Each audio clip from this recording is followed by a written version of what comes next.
Hello everyone, আমি মধুমিতা। আজকে চলে এসেছি নতুন একটা ভিডিও নিয়ে। আজকে দেখাবো এই ড্রেসটা পুরো সেলাই করা, একদম খুঁটিনাটি তথ্য সহ দেখাবার A to Z সম্পূর্ণ দেখাবো। তো একদম স্কিপ না করে শেষ অবধি দেখুন, আশা করছি খুব ভালো হবে আর খুব হেল্প হবে। তো এই ড্রেসটা কাটিং এর ভিডিও আমার চ্যানেলে অলরেডি দেওয়া আছে, অথবা ডেসক্রিপশনে গিয়ে সেখানে দেখে নিন। সম্পূর্ণ A to Z আমি দেখিয়েছি, মানে কাটিং সম্পূর্ণ দেখিয়েছি, আর এই ভিডিওতে আমি সম্পূর্ণ সেলাই দেখাচ্ছি। এখানে কি করে কলার কাটিং করতে হয়, কি করে সেলাই করতে হয় সম্পূর্ণ দেখাবো। তো একদম স্কিপ না করে শেষ অবধি দেখুন। আর হ্যাঁ, এই ড্রেসটা তৈরি করতে শুধুমাত্র 1 থেকে 1.5 মিটারই কাপড় লাগে, খুব বেশি কাপড় কিন্তু লাগে না। এখানে আপনি চুড়িদার থেকে বেঁচে যাওয়া কাপড় থেকেও কিন্তু এই ড্রেসটা করতে পারবেন। তো চলুন ভিডিওটি শুরু করা যাক। এখানে দেখুন, আমি প্রথমে পট্টি কেটে নিয়েছি। এটা তো আমার কাটিং করা আগেই ছিল, তো পট্টিটা আমি কি করে কেটেছি একটু ভালো করে দেখলে বুঝতে পারবেন। যেরকম ভাবে শেপটা আছে, মানে এই বোতাম ঘরের শেপটা আর গলার শেপটা, তেমন ভাবে কিন্তু আমি পট্টিটা কেটে নিয়েছি। আর এই চওড়াটা রেখেছি, মানে এই পট্টির চওড়াটা রেখেছি 3.5 ইঞ্চি মতো। তো দেখুন, দুই দিকের এই পট্টি আমি একই রকম ভাবে কেটে নিয়েছি। সেটার জন্য কিন্তু এই পট্টিটা। তো পট্টির বাইরে যেটা আছে, বাইরের দিকটা দেখুন, এটা কিন্তু উল্টো সাইড, ঠিক আছে? উল্টো সাইডে একদম সাইডের দিকটা প্রায় 1/2 ইঞ্চি মতো মুড়ে এখানে আমি সেলাইটা করে নিচ্ছি। তো এই সেলাইটা হয়ে গেল। একই রকম ভাবে দুদিকেরই পট্টির দেখুন সেলাই আমি করে নিয়েছি, মানে 1/2 ইঞ্চি করে মুড়ে মুড়ে সেলাই করে নিয়েছি। এবারে কি করতে হবে, এই মেইন পার্টের ওপরে এই পট্টির কাপড় রেখে এখানে সেলাই করতে হবে। তো দেখুন কি করে রেখেছি আমি। এই যে সোজা পাট আছে, সোজা পাটের ওপর এই পট্টিটা রেখে দিয়েছি। অবশ্যই সোজা পাটের সঙ্গে সোজা পাট ম্যাচ করে রাখবেন। দেখুন বুঝতে পারছেন কি করে রেখেছি। এবার 1.5 ইঞ্চি দেখুন ভেতরে এটা দাগ দিয়েছি কিন্তু, ঠিক আছে? এবারে যেমন ভাবে এই দাগ দিচ্ছি তেমন ভাবে কিন্তু এখানে আমাকে সেলাই করতে হবে। 1.5 ইঞ্চি ভেতরে যে কাট চিহ্নটা আছে সেখান থেকে কিন্তু আমি সেলাইটা শুরু করছি। তো ওপর থেকে প্রায় 2 লাইন মতো নিচে করেছি সেলাইটা। দেখুন ওপর থেকে 2 লাইন মতো নিচে করেছি, অবশ্যই ডবল করে সেলাই দিয়ে নিয়েছি। যেখানে শুরু করবেন অবশ্যই ডবল সেলাই দিয়ে নেবেন। এবারে 2 লাইন নিচে করার পরে ওই পাশ থেকে এবারে এই পাশে আসতে হবে। তো এরকম ভাবে চলে এসেছি। এবারে যেখানে কোণ আছে, কোণ থেকে তো আবার নিচে যেতে হবে। সেই কোণটা যাতে ভালো করে উল্টে যায় সেই কারণে দেখুন একটা মোটা সুতো নিয়েছি। এবারে সেই সুতোটা এই কোণের কাছে রেখে দিচ্ছি। অর্ধেকটা সুতো এই বাইরে থাকছে আর অর্ধেকটা সুতো কিন্তু এই কাপড়ের ভেতরে থাকছে। দেখুন একদম কোণের মিডিলে রাখতে হবে এই সুতোটা। এবারে এই সুতোটা রাখার পরে এর উপর দিয়ে সেলাইটা করতে হবে। সেলাইটা এমন ভাবে করবো যাতে করে এই সুতোটার উপরে একবারই শুধুমাত্র সেলাইটা হয়, মানে সুচটা যাতে একবার এইদিকে আসে। আসার পরে দেখুন, তো একবার আমি সেলাইটা করে নিয়েছি। দেন কি করছি, এই যেই সুতোটা বাইরের দিকে ছিল সেই সুতোটা আমি ভেতরের দিকে করে নিচ্ছি। মানে কি হলো, দুটোই সুতোর মুখ একদিকে হয়ে গেল, ভিতরের দিকে চলে গেল। এবারে উপর থেকে আবার এবারে নিচের দিকে চলে আসছি। যখন কোণের কাছে কোনো রকম সেলাই করবেন তখন কিন্তু ডবল সেলাই দিয়ে নেবেন। তো আমি ডবল সেলাই দিয়ে নিয়েছি। দেন একদম ওপর থেকে নিচে অবধি সেলাইটা করে নিচ্ছি। এখানে আমি যতটা এক্সট্রা নিয়েছিলাম ততটাই কিন্তু সেলাইটা করছি, মানে 2 থেকে 3 লাইন গ্যাপ দিয়ে এই সেলাইটা আমি করে নিলাম। এখানে সেলাইটা হলো। এবার এটাকে কিন্তু উল্টে নিতে হবে। উল্টে নেওয়ার আগে কি করবো, এই যে কোণের কাছে এখানে ভালো করে বের করার জন্য সেটা এরকম ভাবে বের করে নিতে হবে। এবারে যেখানে সুতো আছে, সুতোর দুটোই দিক ভালো করে এরকম ধরে টান টান দিয়ে দিতে হবে। এতে করে কি হবে, আপনার কলারটা খুব সুন্দরভাবে তেচ্ছালো ভাবে বেরিয়ে যাবে। অথবা এটা যদি সুতো না করতে পারেন তাহলে কিন্তু আপনি নর্মালও করতে পারেন, ঠিক আছে? এবারে দেখুন 1.5 ইঞ্চি ভেতর থেকে যেমন ভাবে সেলাইটা করলাম তেমন ভাবে কিন্তু উল্টে নিয়েছি। এবারে দেখুন উল্টো দিকে কিন্তু সম্পূর্ণ পট্টির কাপড়টা চলে এসেছে। এবারে কি করব, সোজা দিকে করছি। এই যে দেখুন, তো একই রকম ভাবে কিন্তু দুদিকেরই পট্টি আমি করে নিয়েছি, ঠিক আছে? পট্টির কাজ এখানে আমার হয়ে গেল। এই যে এরকম ভাবে এটা থাকবে, মানে এই কলারটা এরকম ভাবে থাকবে। এবারে এখানে যে 2 লাইন দেখতে পাচ্ছেন উপর থেকে কাপড়টা আছে, মানে কি হলো, এখানে পট্টির কাপড় আর মেন কাপড় আছে, তো সেইটা এরকম ভাবে সেলাই করে নিচ্ছি। এই জায়গাটা থেকে কিন্তু কলারটা অ্যাটাচ হবে, ঠিক আছে?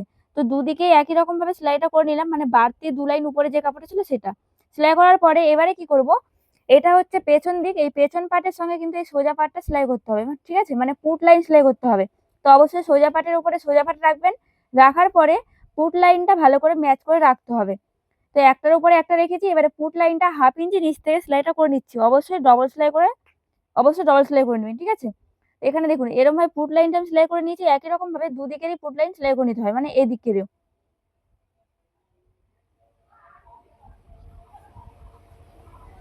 তো এখানে আমার দুদিকেরই দেখুন পুট লাইন সেলাই করা হলো। আর অবশ্যই আবার বলছি, এটা কিন্তু ডবল করে সেলাই করবেন, কারণ এরপরে কিন্তু এটা সেলাই করা যাবে না, ঠিক আছে? তো অবশ্যই প্রথমেই ডবল সেলাই করে নিলে কি হলো, একবারে মজবুত হয়ে গেল। তো এই হয়ে গেল দুদিকের পুট লাইন জয়েন্ট করা। তো এবারে দেখুন, এই যে যেটা উপরে সেলাই মার্জিনটা আছে সেটা কিন্তু অবশ্যই পেছন দিকে করে রাখবেন, ঠিক আছে? এরকম ভাবে পেছন দিকে করে রাখবেন আর এর উপর থেকে আয়রন করে নেবেন। এটা গেল। এবারে করতে হবে কলার কাটিং, ঠিক আছে? তো কলার কাটিং করার জন্য এইটা এরকম ভাবে ভাঁজ করতে হবে। মানে দেখুন সামনের পার্ট দুদিকেরই ধরে নিয়েছি, মানে সামনের দুটো পার্ট ধরে নিয়েছি আর পেছনের পার্টটা এরকম ভাবে ভাঁজ করে নিয়েছি। এবারে দেখুন 2 লাইন ভেতর থেকে এরকম করে হালকা হালকা দাগ দিয়ে দিন। তো 2 লাইন ভেতর থেকে দিয়েছি আর 1.5 ইঞ্চিটা কিন্তু দিলাম না, মানে 1.5 ইঞ্চি যেটা বাইরে ছিল সেটা কিন্তু ধরলাম না, ঠিক আছে? 1.5 ইঞ্চির এদিক অব্দি ধরতে হবে। এবারে একদম গোড়া থেকে এরকম ভাবে মেপে নিচ্ছি। 2 লাইন অবশ্যই ভেতর থেকে এরকম ভাবে হালকা হালকা করে ফিতেটা ঘুরিয়ে ঘুরিয়ে মেপে নেবেন। এতে করে কি হবে, কলারটা কিন্তু নেওয়ার সুবিধা হবে। তো এখানে আমার হলো 8.5 ইঞ্চি। তো একদিক থেকে হলো 8.5 ইঞ্চি, অবশ্যই দুদিক থেকে এরকম ভাবে মেপে নেবেন যে 8.5 ইঞ্চি হচ্ছে কিনা। দুদিক থেকে যদি একই হয় তাহলেই বুঝবেন হ্যাঁ আপনার ঠিক আছে। না হলে কিন্তু বারবার করে মাপটা দেখে নিবেন, ঠিক আছে? তো দেখুন এই দিক থেকেও আমার 8.5 ইঞ্চি হয়ে গেছে। তো অবশ্যই ঠিকই আছে। তো 8.5 ইঞ্চি হলো কলারের এটা লম্বাটা, ঠিক আছে? এবারে কিন্তু কলারটা কাটিং করতে হবে। তো কলার কাটিং করার জন্য এখানে আমি 2 ভাঁজ করে পেপার পেস্টিং নিয়ে নিয়েছি। তো এখানে পেপার পেস্টিং নেওয়ার সময় ভালো করে আটকে নিয়েছি পিন দিয়ে। এবারে ওপর থেকে একটা স্ট্রেট লাইন টেনেছি। এবারে এখানে নিচ্ছি 8.5 ইঞ্চি লম্বা। যেহেতু কলারের লম্বাটা ছিল 8.5 ইঞ্চি, তো 8.5 এ দাগ দিলাম। এবারে সেই দাগটা এরকমভাবে একটা স্ট্রেট লাইন টানছি। এবারে নিতে হবে এদিক থেকেও দেখে নিচ্ছি 8.5 হচ্ছে কিনা। তো 8.5 হয়ে গেছে। এবারে ওখান থেকে একটা নিচে দাগ দিতে হবে। সেটা কতটা দিব, প্রায় 1.5 ইঞ্চি মতো দাগ দিয়ে দিন। এটা পুরো পারফেক্ট ভাবে হয়ে যাবে যে কোনো সাইজের জন্য, ঠিক আছে? তো এখানে দেখুন আমি 1.5 ইঞ্চি ভিতরে দাগ দিয়ে নিয়েছি এরকম ভাবে। দাগ দিয়ে হলো, এবারে উপরে যে লাইনটা টেনেছিলাম সেই লাইনের মিডল বের করতে হবে। তো ফিতেটা ওদিক থেকে এই অবধি রাখুন, রেখে এটা ভাঁজ করে নিন। ভাঁজ করলে কি হলো, মিডলটা বেরিয়ে গেল। তো এই হচ্ছে লাইনটার মিডল। এবারে মিডল থেকে এরকম ভাবে একটা শেপ দিতে হবে। তো সেই শেপটা আপনি হাত দিয়েও দিতে পারেন অথবা এই যে স্কেলটা আছে এই স্কেল দিয়ে দিতে পারেন। জাস্ট এরকম ভাবে শেপটা দিয়ে নিলাম, মানে মিডল অবধি শেপ দিলাম। এবারে কলারের চওড়া আপনি কতটা রাখবেন, কলারের চওড়া এখানে আপনি 3 ইঞ্চি অথবা 3.25 ইঞ্চি রাখতে পারেন, মানে 2 লাইন কম 3 ইঞ্চি অথবা 3 ইঞ্চি। তো এখানে আমি রাখছি 2 লাইন কম 3 ইঞ্চি। এটা কিন্তু সবার জন্য পারফেক্ট, ঠিক আছে? 3 ইঞ্চিটা একটু বেশি হয়ে যায়, সেই কারণে এটা করবেন, দেখবেন পুরো পারফেক্ট ভাবে হয়ে যাবে। তো আমি একদম সেই রাউন্ড শেপটা থেকে 3.25 ইঞ্চি 3.5 ইঞ্চি করে দাগ দিয়ে নিয়েছি। এবারে যে উপরের দাগটা ছিল, উপরের রাউন্ড শেপটা, সেখানে আমি দেখে নিচ্ছি 8.5 আমার কোথায় হচ্ছে। এখানে কিন্তু অবশ্যই 8.5 দেখে নিতে হবে, কারণ ওই জায়গাটা থেকে কিন্তু কলারটা অ্যাটাচ হবে মেন কাপড়ের সঙ্গে। তো এখানে আমি 8.5 যেখানে হচ্ছে সেখানে একটা এরকম ভাবে দাগ দিয়ে নিচ্ছি। তো 8.5 এ দাগ দিলাম।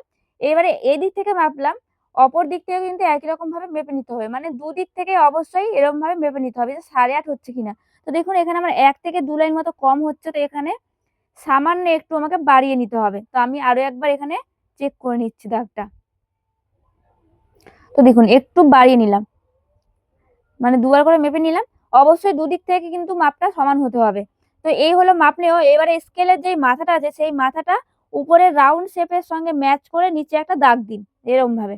যেমন আমি দাগ দিলাম তেমন ভাবে একটু ভালো করে দেখে দেখে করুন। আগে আপনি ভিডিওটা দেখবেন, তারপরে কিন্তু সেলাই করার চেষ্টা করবেন, ঠিক আছে? একবার ভালো করে দেখে নিন। হলো এইবারে কি করব, যেই দাগটা আমি দিলাম সেই দাগটা থেকে 2 লাইন বাইরে আরো একটা দাগ দিয়ে দিচ্ছি। দাগ দেওয়ার পরে উপরের দাগের সঙ্গে এটা এরকম ভাবে ম্যাচ করে নিচ্ছি।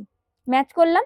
এবারে দেখুন এখানে কলারের চওড়াটা আমি যতটা নিয়েছিলাম তার থেকে কিন্তু এখানে 2 লাইন অথবা 1/2 ইঞ্চি কম করতে হবে। এখানে আমি 1/2 ইঞ্চি কম করে নিচ্ছি। এটা যেকোনো সাইডের জন্য। মানে একদম শেষের দিকটাই 2 লাইন অথবা 1/2 ইঞ্চি কম করে নিন। এবারে সেই কম করে নিয়েছি, দাগ দিয়ে নিয়েছি। এবারে এদিকে দাগের সঙ্গে ম্যাচ করে নিচ্ছি। তো এখানে একদম এটা স্কেল দিয়ে লাইন টেনে নিচ্ছি, কারণ এদিকে তো সোজা আছে এরকম ভাবে।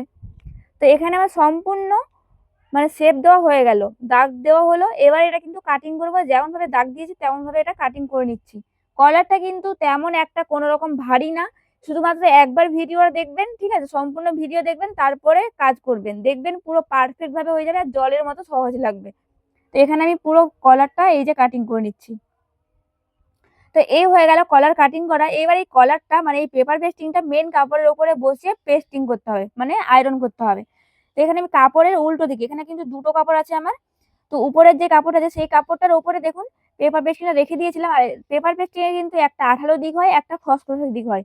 তো যেটা আঠালো দিক আছে সেটাই কাপড়ের উপরে রাখতে হবে। মানে কাপড়ের উল্টো দিকে দেখুন পেস্টিংটা রেখেছি, আমি আয়রন করে নিয়েছি। দিয়ে কি হয়েছে, এখানে ভালো করে লেগে গেছে। এর ওপর থেকে প্রায় 1/2 ইঞ্চি মতো রেখে আমি বাকিটা কেটে বাদ দিয়ে নিয়েছি। আর নিচের দিকটায় প্রায় 1.25 ইঞ্চি মতো রাখবেন, দিয়ে এটা কেটে বাদ দিয়ে নিবেন। 1.25 ইঞ্চি মানে হচ্ছে 1/2 ইঞ্চি থেকে 2 লাইন বেশি অথবা 1 ইঞ্চি থেকে 2 লাইন কম, ঠিক আছে? তো রেখে নিয়েছি। এই যে দুটো কাপড়, দুটো কাপড়ই কিন্তু এখানে আমার লাগবে।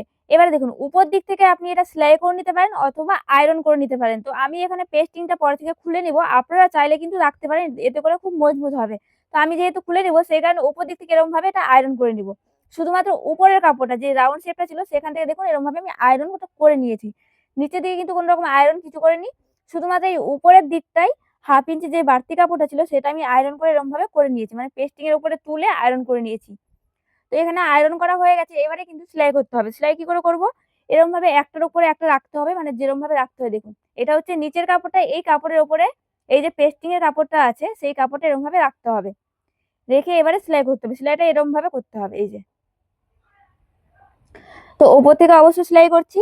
আর যেটা নিচের কাপড় আছে কিন্তু, মানে নিচের কাপড়টা ওপর কাপড়টা নিচের দিকটায় ম্যাচ করে রাখবেন, উপরের দিকে কিন্তু না, ঠিক আছে? তো দেখুন নিচের দিকে ম্যাচ করে আমি রেখে দিয়েছি। রেখে ওপর থেকে এরকম ভাবে সেলাই করছি। তো এখানে যেহেতু কোণ আছে, তো কোণের জন্য আমি এখানে একটা মোটা সুতো নিয়ে নিচ্ছি। এখানে আপনি এই সুতোটা দিয়ে করতে পারেন অথবা জাস্ট নরমালি ভাবে করতে পারেন। তো আমি কি করছি, একটা মোটা সুতো নিয়ে নিয়েছি। দেন এই মোটা সুতোটা একদম কোণের কাছে রেখে দিয়েছি। মানে একটু বাইরে আর অর্ধেকটা ভেতরে। অর্ধেকটা বাইরে অর্ধেকটা ভেতরে থাকবে। দিয়ে সুতোটা রাখার পর সুতোটার উপর দিয়ে শুধুমাত্র একবার সেলাই করতে হবে, মানে সুচটা জাস্ট একবার এই দিকটায় আসবে। দিয়ে সম্পূর্ণ সুতোটা, মানে যেই সুতোটা বাইরে ছিল সেই সুতোটা কিন্তু ভিতরের দিকে চলে গেল, মানে সুতোর দুটোই মুখ একদিকে চলে গেল ভিতরের দিকে। এবারে একদম সোজা করে সেলাইটা করে নিচ্ছি, মানে যেমন ভাবে পেস্টিং আছে পেস্টিং এর একদম পাশ দিয়ে। পেস্টিং এর উপরে কিন্তু সেলাই করলে চলবে না, পেস্টিং এর পাশ দিয়ে সেলাই করবেন, একদম পুরো পারফেক্ট ভাবে হয়ে যাবে। তো এই কোণেও একই রকম ভাবে রেখে দিতে হবে এই সুতোটা, মানে কোণের একদম মিডিলে রাখতে হবে এই সুতোটা। দিয়ে এই সুতোর উপর থেকে একবার জাস্ট সেলাই করতে হবে, দিয়ে এটা ঘুরে নিতে হবে। তো এই যে এখানে একবার জাস্ট সেলাই করলাম, দিয়ে যেই সুতোটা বাইরের দিকে আছে সেই সুতোটা এরকম ভাবে ভিতরের দিকে ভরে নিতে হবে। এই যে দেখুন ভিতরের দিকে করে নিলাম, এবার এটা সেলাইটা উপর দিকে করে নিচ্ছি। তো এখানে আমার এই সেলাইটা করা হয়ে গেল। এবারে কি করতে হবে, যে বাড়তি কাপড় আছে সেই কাপড়টা কিন্তু কেটে বাদ দিয়ে নিতে হবে। মানে প্রায় 2 লাইন মতো কাপড় রেখে সম্পূর্ণ এটা কেটে বাদ দিয়ে দিতে হবে। সেটা নিচের দিকে কেটে বাদ দিচ্ছি, সাইডের দিকে একই রকম প্রায় 2 থেকে 1 লাইন মতো রাখবেন, 2 থেকে 3 লাইন মতো দিয়ে রেখে বাদ দিয়ে দিবেন। দিয়ে এখানে যেহেতু গোল শেপ আছে সেই কারণে কাট চিহ্ন দিয়ে নিলাম। কাট দেওয়ার পরে এবারে এটাকে উল্টে নিতে হবে, মানে কলারটা সোজা করে নিতে হবে। তো এই কোণটা এরকম ভাবে, কোণের জায়গাটা এরকম ভাবে মুড়ে নিতে পারেন, মুড়ার পরে তারপরে এরকম ভাবে উল্টে নেবেন, ঠিক আছে? এবারে দেখুন এখানে সুতোর যে দুটো মুখ আছে সেই সুতোর দুটোই মুখ ধরে এরকম ভাবে টান দিবেন, দিলে কি হবে, এখানে কোণটা খুব সুন্দর ভাবে সূচালো মতো বেরিয়ে যাবে। তো সুতোর হচ্ছে এটাই কাজ, ঠিক আছে? অথবা এটা জাস্ট এমনি করতে পারতেন, কিছু নোকালো জিনিস দিয়ে জাস্ট এটা বের করলেই হয়ে যাবে, মানে কোণটা জাস্ট কোনো মতো বের করলেই হলো, ঠিক আছে? এখানে একই রকম ভাবে এটা মুড়ে নিচ্ছি, মুড়ে নেওয়ার পর তারপর এরকম ভাবে উল্টে নিচ্ছি। এই সুতোটা এরকম করে ভালো করে টান দিন, দিয়ে কি হলো, এখানে কোণটা ভালো করে বেরিয়ে গেল। তো এখানে দেখুন পেপার পেস্টিং দিয়ে এটা আমার কলারটা হলো। কিন্তু কি করব, এখানে একটু ভালো করে চাপ দিয়ে দিন, একবার এখানে আয়রন করে নিন ভালো করে। করার পরে এখানে আমি পেস্টিংটা খুলে নিব। তো এই হলো কলারটা। এবার দেখুন এখানে পেস্টিংটা যে ছিল সেই পেস্টিংটা খুলে নিচ্ছি। যেহেতু পেস্টিং এর উপর দিয়ে আমি কোনো রকম সেলাই করিনি, শুধুমাত্র আয়রন করেছিলাম, সেই কারণে দেখুন খুব ভালোভাবে এটা খুলে যাচ্ছে। খুলে নিয়েছি। এবারে এর উপর থেকে পারলে আরো একবার আয়রন করতে পারেন অথবা না করলেও চলবে। তো এই হয়ে গেল কলারটা। এবারে এই কলারটা এখানে দাগ দিয়ে দিচ্ছি। উপরের পার্টটা যেহেতু মোড়া আছে, মানে 1/2 ইঞ্চি করে মোড়া আছে, তো সেরকম ভাবে এখানে দাগটা দিয়ে দিচ্ছি। দেখুন এখানে পেন দিয়ে দাগ দিচ্ছি যাতে করে খুব ভালোভাবে বোঝা যায়, এটা হচ্ছে স্কেচ পেন। তো এই দাগ দেওয়ার পরে যেই দাগটা দিলাম সেই দাগের বাইরে 2 লাইন মতো কাপড় রাখবো, রেখে এক্সট্রা যে কাপড়গুলো আছে সেগুলো কেটে এরকম ভাবে বাদ দিয়ে নিচ্ছি। শুধুমাত্র 2 লাইন কাপড় রাখবেন, ঠিক আছে? এর থেকে বেশি রাখলে কিন্তু ফিনিশিংটা ভালো হবে না। শুধুমাত্র 2 লাইন রেখে বাকিটা কেটে বাদ দিয়ে দিলাম। দিয়ে এখানে কলারটা তো রেডি হলো, এবার এই কলারটা অ্যাটাচ করতে হবে। তো তার জন্য দেখুন মেন পার্টটা এখানে নিয়ে চলে এসেছি। এবারে মেন পার্টের মিডিলে এরকম ভাবে একটা কাট চিহ্ন দিয়ে নিন। এই দেখুন এটা তো ভাঁজ করাই ছিল, তো কাট চিহ্ন দিয়ে নিলাম, মানে পেছন পার্টের মিডিলে একটা কাট চিহ্ন বেরোলো। এইটা করার পরে এবার যে কলারটা আমি তৈরি করলাম সেই কলারেরও মিডিল বের করে নিন। তো এটা এরকম ভাবে মিডিল থেকে ভাঁজ করে নিন। ভাঁজ করলে কি হবে, এরকম ভাবে ভালো করে চেপে একটু ধরে ধরে ভাঁজটা করে নিন। করার পরে মিডিলে এখানেও কাট চিহ্ন দিয়ে নিন। তো কি হলো, জামারও মিডিল বেরিয়ে গেল আর এখানে কলারেরও মিডিল বেরিয়ে গেল। এবার এই কলারটা অ্যাটাচ করতে হবে। তো কলার অ্যাটাচ করার আগে অবশ্যই মেপে নেবেন যে আপনার কলারটা সম্পূর্ণ পারফেক্ট হয়েছে কিনা, সেটা কিন্তু অবশ্যই মেপে নিতে হবে। তো এটা মাপবো কি করে, এই যে মিডিল আছে মানে হচ্ছে মেন পার্টের মিডিল আর কলারের মিডিল, তো যে কোনো এক দিকটা মাপলে কিন্তু হয়ে যাবে, ঠিক আছে? তো এখানে দেখুন মিডিল আমি রেখে দিয়েছি, আর রেখে এরকম ভাবে ঘুরিয়ে ঘুরিয়ে জাস্ট হালকা হালকা করে ঘুরিয়ে ঘুরিয়ে দেখে নিচ্ছি যে এখানে আমার ঠিকঠাক আছে কিনা। তো এখানে দেখুন একদম আমার পুরো পারফেক্ট ভাবে হয়ে গেছে। তো হয়ে যাওয়ার পরে এবারে কিন্তু কলারটা সেলাই করতে হবে। তো গলাটা যে কোনো একদিক থেকে সেলাই করতে পারেন অথবা এটা মিডিল থেকেও সেলাই করতে পারেন। তো আমি একদম শুরু থেকে সেলাই করছি, মানে একদম গোড়া থেকে, ঠিক আছে? তো যেই 2 লাইনটা বাইরে ছিল সেই 2 লাইনটাই কিন্তু সেলাইটা করব। উপরের ভাঁজ করা মানে উপরের যে 1/2 ইঞ্চি ভাঁজ করা আছে সেখান থেকে কিন্তু সেটা কিন্তু করব না। যেটা নিচের বাড়তি কাপড় আছে 2 লাইন, সেই 2 লাইনটা রেখে কিন্তু সেলাইটা আমি এখানে করছি। তো এখানে তো দাগটা দেওয়াই আছে, মানে 2 লাইন ভেতর থেকে আমি যে স্কেচ পেনের দাগটা দিলাম সেই দাগের উপর থেকে কিন্তু আমি এই সেলাইটা দিচ্ছি। আর এখানে কলারের কাপড়ও টানবেন না আর মেন কাপড়ও টানবেন না, ঠিক আছে? আর এই যে আমি কলারটা লাগাচ্ছি জামার কিন্তু উল্টো দিকের ওপরে, ঠিক আছে? এটা কিন্তু জামার সোজা দিক না, জামাটার উল্টো দিক থেকে কিন্তু কলারটা আমি লাগাচ্ছি। উল্টো দিক থেকে সোজা দিকে গিয়ে নিয়ে যাব। তো একটু আমার হাতের দিকে ভালো করে দেখুন যে আমি কিন্তু দাগের ওপর দিয়ে সেলাই করছি। আর এই যে দেখুন মিডিল, তো মিডিল একদম আমার পুরো পারফেক্ট ভাবে ম্যাচ হয়ে গেছে।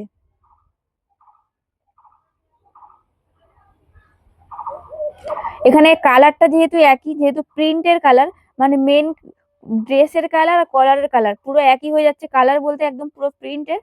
তো সেলাইগুলো হয়তো বোঝা যাচ্ছে না, তো আমার কথা একটু ভালো করে শুনুন আর একটু দেখুন যে আমি কি করে করছি, ঠিক আছে?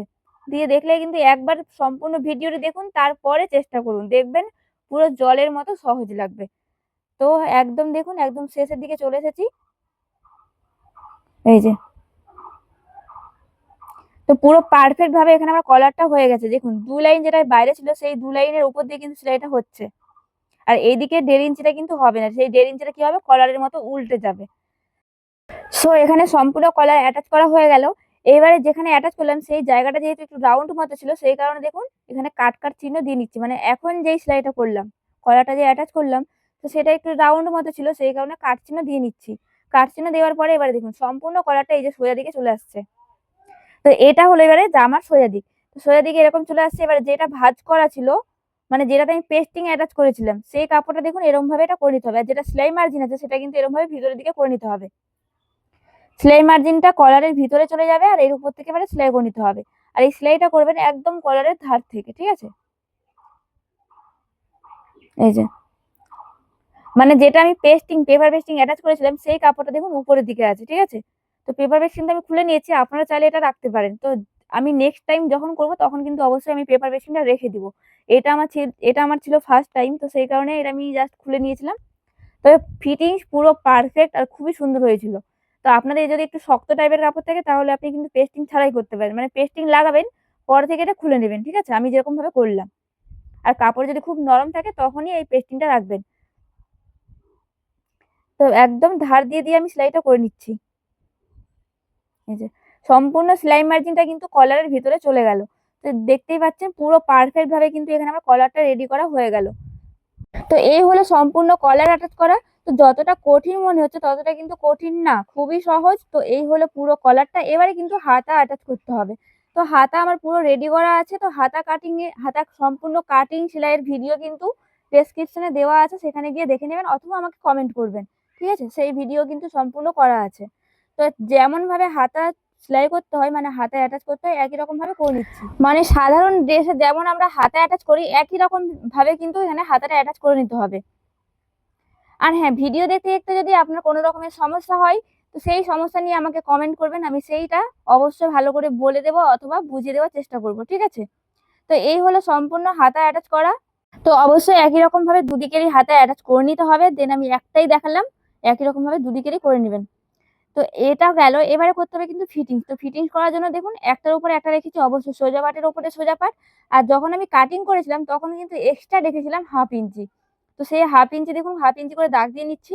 এবারে এই 1/2 ইঞ্চিটা ছেড়ে শুধুমাত্র সেলাইটা করে নিচ্ছি। দিয়েই পুরো ফিটিংস কমপ্লিট। তো এটা তো গেল সাইডের সেলাই, ঠিক আছে? তো সাইডের সেলাই একদিকে দেখাচ্ছি, একদিকে আরেক দিকে কিন্তু একই রকম ভাবে করে নিতে হবে। এবারে আসছে নিচের দিকটাই। তো এটা হলো সম্পূর্ণ ড্রেসের নিচের দিকটাই, ঠিক আছে? তো এখানে একবারে আমি ডবল ফোল্ড করে মুড়বো না, শুধুমাত্র কি করব, প্রথমবারে শুধুমাত্র 2 লাইন মুড়ে জাস্ট সেলাইটা করে নিতে হবে। এতে করে দেখবেন ফিনিশিংটা খুবই ভালো হবে। একবারই মুড়তে গেলে কিন্তু কাপড়টা কেমন উঁচু নিচু টাইপের হয়ে যাবে, একদম ভালো হবে না, ঠিক আছে? তো এখানে দেখুন সেলাইটা আমি কি করে করছি। পেছন দিকটায় ফুটের পেছন দিকে দেখুন আমি একটা আঙুল রেখেছি, মানে একটু চাপ দিয়ে রেখেছি, দিয়ে আমি এটা সেলাইটা করে নিচ্ছি। এটা কি করলাম, 2 লাইন করে মুড়ে সেলাই করলাম, ঠিক আছে? 2 লাইন মুড়লাম। এরপরে আরো একবার 2 লাইন মুড়ে নিচ্ছি, 2 লাইন অথবা 1/2 ইঞ্চি। তো এখানে যেহেতু আমি পেছনে হাত মানে চাপ দিয়ে রেখেছিলাম সেই কারণে কি হলো, একটু লুজ টাইপের হলো। এতে করে ফিনিশিংটা খুবই ভালো হবে। তো প্রথমে 2 লাইন সেলাই করলাম মুড়ে, তারপরে 1/2 ইঞ্চি। তো এখন এই যে সেলাইটা করছি এটা কি হলো, ডবল ফোল্ড করে সেলাইটা করা হয়ে গেল, ঠিক আছে। এতে করে দেখবেন পুরো পারফেক্ট ফিনিশিং এর সাথে এই সেলাইটা হয়ে যাবে। তো এই হলো সম্পূর্ণ নিচের সেলাইটা, এরকম ভাবেই কিন্তু করবেন, ঠিক আছে, দেখবেন পুরো পারফেক্ট হবে। তো এর উপর দিয়ে জাস্ট আয়রন করে নিলেই পুরো ড্রেসটা আপনার রেডি। তো এই হচ্ছে কলারটা একটু বুঝিয়ে দিই যে কেমন ভাবে হচ্ছে দেখুন। তো কলারটা জাস্ট এরকম ভাবে করে নিতে হবে, মানে এটা যদি অন্য কাপড়ে করতেন মানে এই কলারটা, তাহলে কিন্তু ক্লিয়ার বুঝতে পারতেন। তো ছবিগুলো দেখে বুঝতেই পারছেন কত সুন্দর ফিনিশিং এর সাথে ড্রেসটা হয়েছে। এবারে বোতামও জাস্ট লাগিয়ে নিই। তো এই ড্রেসটা পরে আমি অনেক আনন্দ করেছি, অনেক অনেক ভালো হয়েছে, পুরো একটা পারফেক্ট ড্রেস, মানে সব ড্রেসের থেকে এই ড্রেসটা আমার জাস্ট সেরা লেগেছে। একদম অল্প কাপড়ে এত সুন্দর ড্রেস। তো আপনাদেরও যদি এই ড্রেসটা খুবই ভালো লাগে তাহলে অবশ্যই লাইক করবেন আর কমেন্ট করবেন কোন টপিকে ভিডিও দেখতে চান, ঠিক আছে। তো এখনের জন্য এই পর্যন্ত, দেখা হচ্ছে অন্য কোনো ভিডিওতে। সম্পূর্ণ ভিডিও দেখার জন্য অসংখ্য অসংখ্য ধন্যবাদ। টাটা।